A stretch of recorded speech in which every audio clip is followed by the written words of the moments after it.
Election Day. Everybody has a voice. Less than 1 week away. It's my civic duty to vote. WYFF News 4's Commitment 2022 Voters Guide starts now.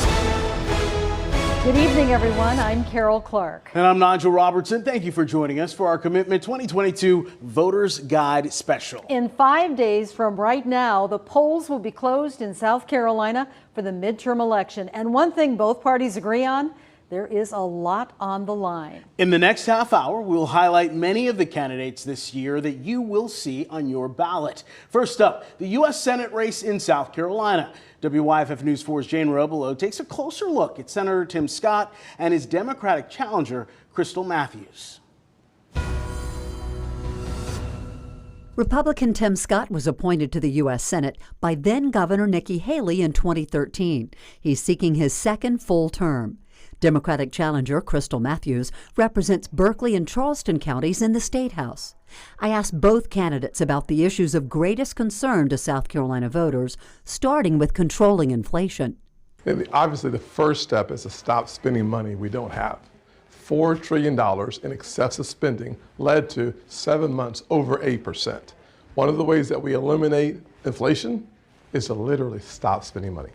I would support and create policy that addresses what we're dealing with right now. I think we as Americans have become spoiled, and it's time for us to tighten our belt.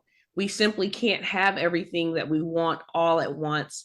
On the issue of abortion laws remaining in the hands of state legislatures, the candidates share no common ground. So I would like to see federal legislation. I think if states were to have it, it needs to be a ballot measure and not just based on their legislature, because we all know based on how the maps and things are drawn, you don't really get clear representation.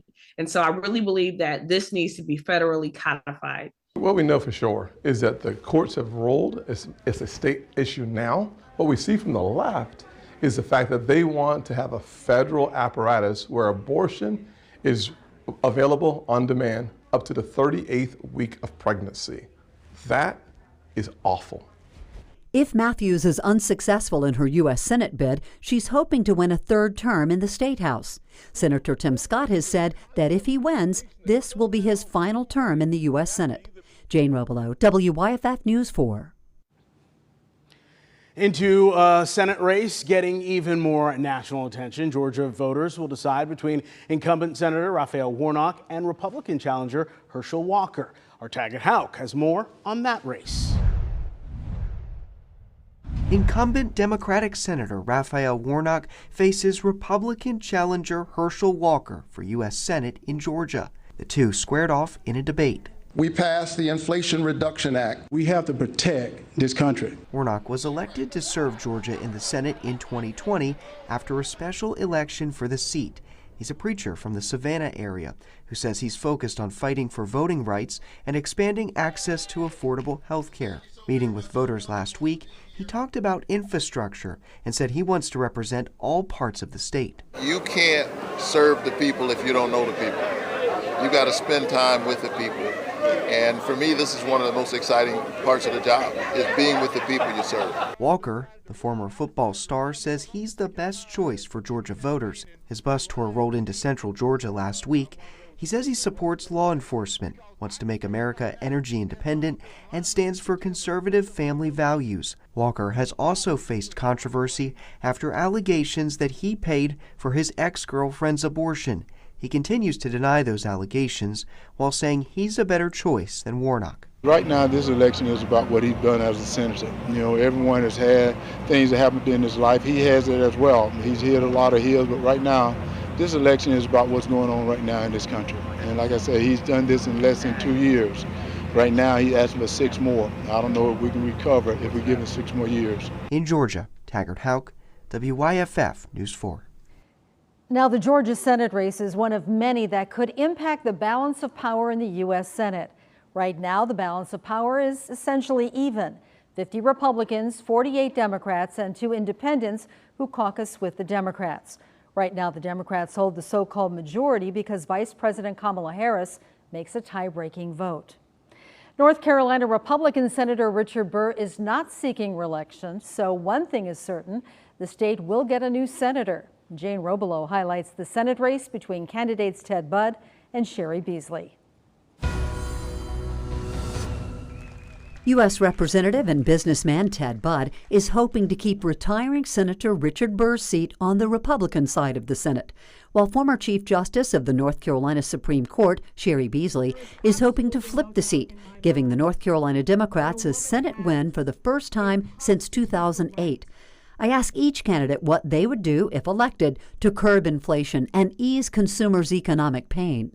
So you really have to stop this runaway government spending. I mean, since last year, Joe Biden has pumped trillions of dollars into the economy. So you have to press the brakes on the government overspending.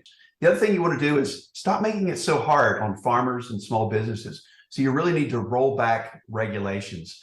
And we know that corporations are making 70-year record profits and using the cover of inflation to jack up prices on the things that we need. Congress can fix that. So I'm fully committed to making sure that we're fighting hard to lower costs. The second most concerning election issue for North Carolina voters is abortion.